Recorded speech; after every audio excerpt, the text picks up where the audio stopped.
One of the defining features of this second half of the Industrial Revolution is that the Industrial Revolution soon spreads.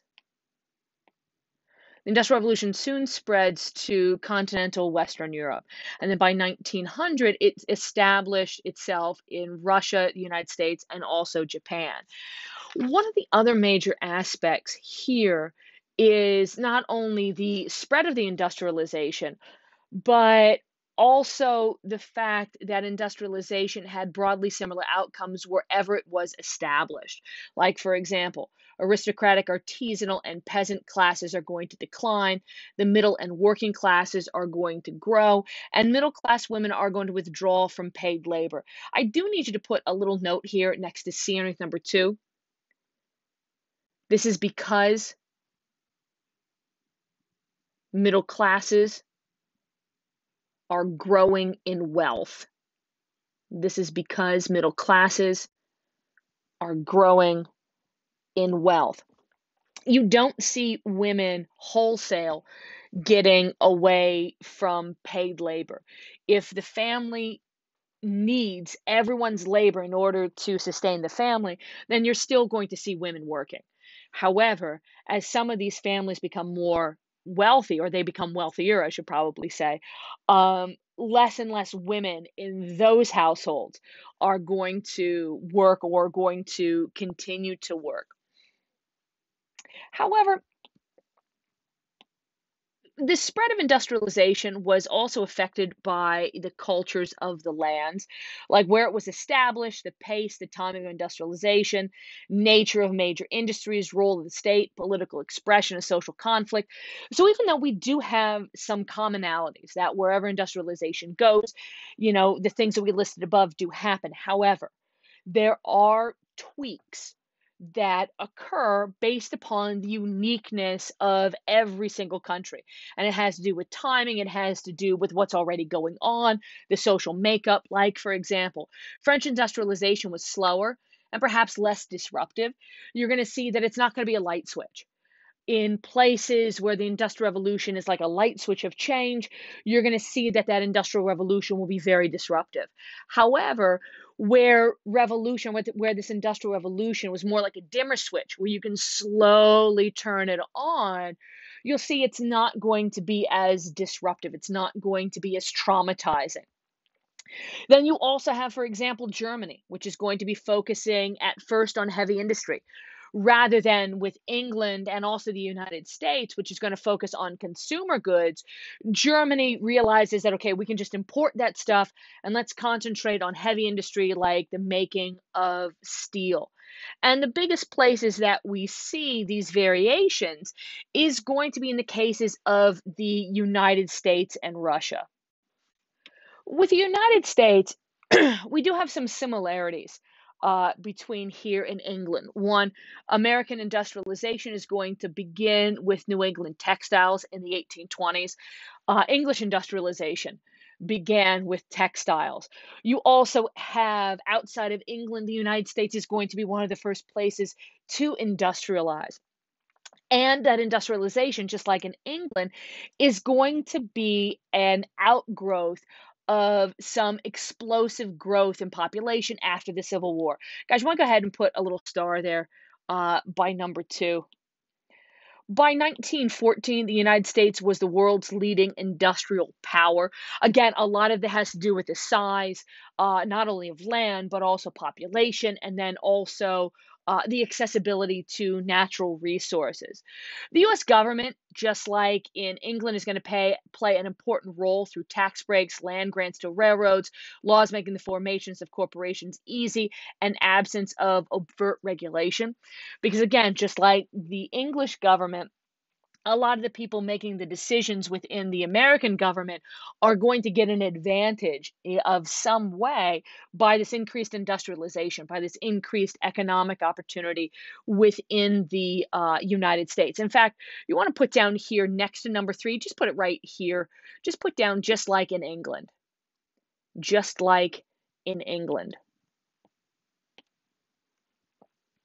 They're also here again just like in England, or very similar to England, there's the creation of a culture of consumption through advertising, catalogs, and also department stores. We see this going on in England at about the same time, again, towards the end of, the 1800s or so, give or take a little bit. And again, just like in England and also like pretty much every place else, we have some serious social divisions rising because of this. Again, just like every place else, there's a growing gap between rich and the poor. There's the creations of vast slums. There's growing labor protests, some of which, and you want to put down here next to D underneath number, sorry, put next to D underneath number 7, sometimes violent, sometimes violent. However, socialism doesn't appeal to American workers.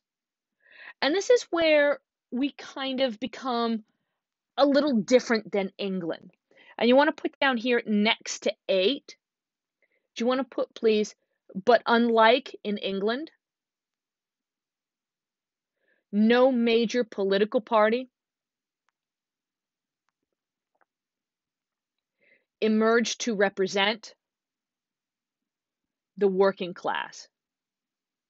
But unlike in England, no major political party emerged to represent the working class. In England, and we'll talk about this a little bit later, there is a political party that will grow out of the Liberal Party known as the Labour Party, Labour, and they are distinctly at the beginning a working class party. In fact, they still exist even today. However, in the United States, we don't have them. There's a couple other issues, or there's another reason why socialism doesn't appeal to American workers. You want to put over here, like just put this in this gap underneath number 8. Do you want to put, please, that unions were conservative,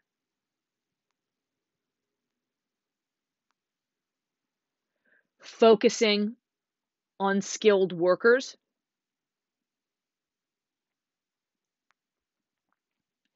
and they had a higher standard of living, and they had a higher standard of living than in Europe.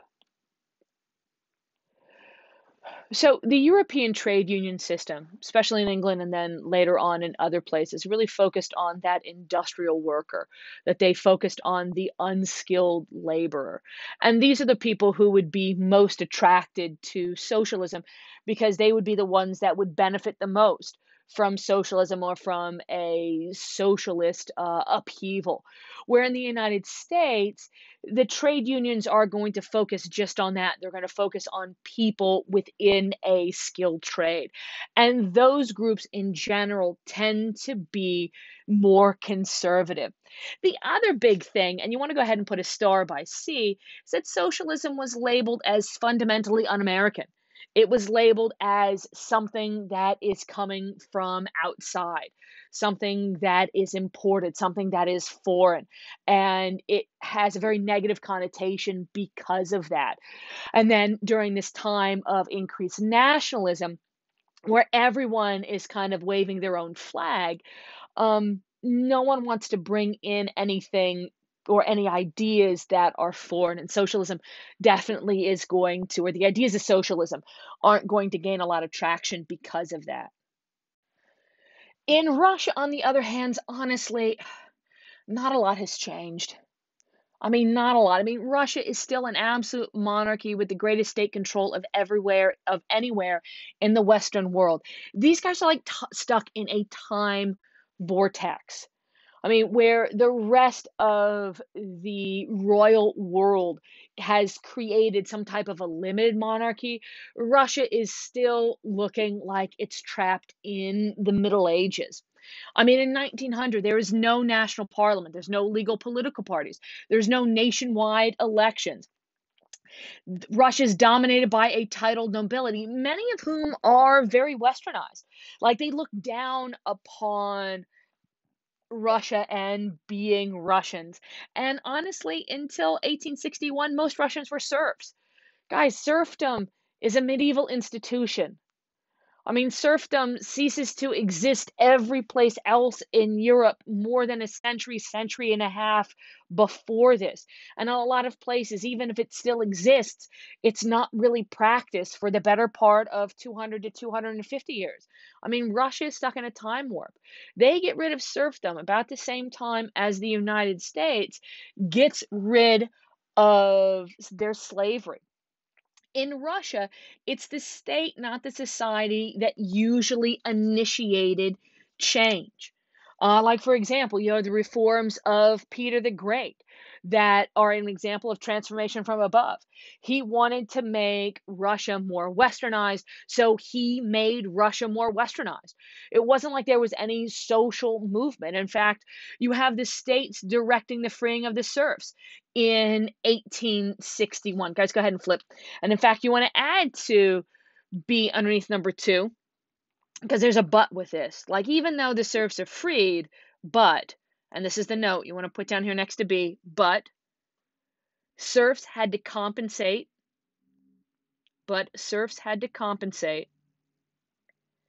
their former landlords until the time of the Russian Revolution, in 1917. So for nearly 60 years, you have the serfs and members of their family who would have been serfs that pretty much have to pay a fee to compensate their former landowners. It'd be the equivalent of, 60 years plus after the freeing of the slaves, if all of the slaves had to continue to reimburse their former owners for their freedom, for the labor that they're not doing for them.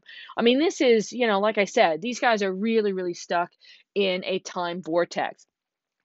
The Russian Industrial Revolution, as it was, to the extent that it was launched in the 1890s. I mean, to be fair, to call it an industrial revolution is really operating in a gray area. These guys are going to focus on railroads and heavy industry. Again, they're not focusing, just like Germany, they're not focusing on consumer goods. They also have substantial foreign investment because the Russian government has no money, or it has very, very little. So in a lot of these railroads, for example, it's going to be money from Germany, from the United States, from England, that's going to be responsible for building these railroads, and also building a lot of other things like factories and those types of things. Industry is only going to be concentrated in a few major cities. It's not going to be widespread like it was within the Western world. And in general, they do have fewer, but a lot larger factories than typical in Western Europe. And we do have a lot of growing discontent. There are some similarities between this and what went on in the French Revolution. That we have a growing middle class that dislikes Russia's deep conservatism and seeks for a greater role in political life. What you have here are these wealthy and well educated Russians who don't understand why they can't be a greater part of the decision makers and the decision making within Russia. Why we have to continue, or why they have to continue to depend upon the same groups of people that Russia has depended upon since the Middle Ages in order to make decisions. The Russian working class, which, by the way, only makes up about 5% of the whole population, is going to rapidly radicalize. These guys are going to very quickly adopt the socialist ideas and even Marxist, beyond Marxist ideas, where we're looking at revolution in order to change, because their lives absolutely are atrocious. They have harsh conditions, living and working conditions that are incomparable to what the Western Europeans are experiencing. I mean, the Western Europeans, even though their working and living conditions are atrocious and should be cause for revolution, the Russian working class living and working conditions are even worse.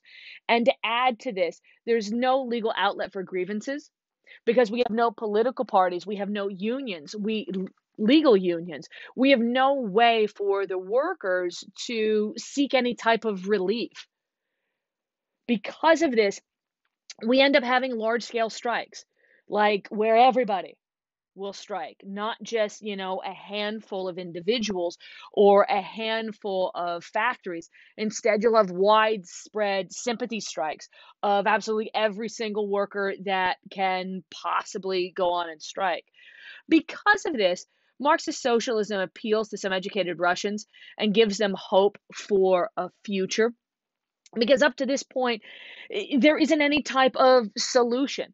And Marxist socialism is going to offer a reason for why what's going on, and it's also going to give a potential solution to the problems, like how do we fix what's going on. Eventually, things are going to get so bad that we have a major insurrection breaking out in 1905 after a defeat in war by Japan. And we'll get to that Japanese conflict here a little bit later on. And Moscow and St. Petersburg workers went on strike and created their own representative councils known as Soviets. And you'll have a video that will kind of go into a little bit more detail with this. We also have peasant uprisings and student demonstrations. We have military mutiny. I mean, like I told you before, everyone that can strike is going to strike because of this revolution in 1905. It will, of course, be brutally suppressed, but it does force the Tsar's regime to make reforms. Although, to be honest with you, and you want to put down here next to E, underneath number 7, do you want to put, please, that these reforms are pointless? These reforms are pointless, and they don't do anything. These reforms are pointless and don't do anything. These limited political reforms are going to fail to pacify the radicals or bring about stability. I mean, it becomes almost immediately clear that these reforms that the Tsar and his government signs aren't going to do anything. So you're going to start to have, more and more grumblings that eventually are going to break forth into the surface. Because these political reforms didn't do anything, there's also a growing belief that only a revolution would help. Like okay, we gave you a chance to change peacefully. Oh, look, that peaceful change didn't bring about really any type of change. So maybe we need to up our game. And the only way to get change is going to end up being through revolution.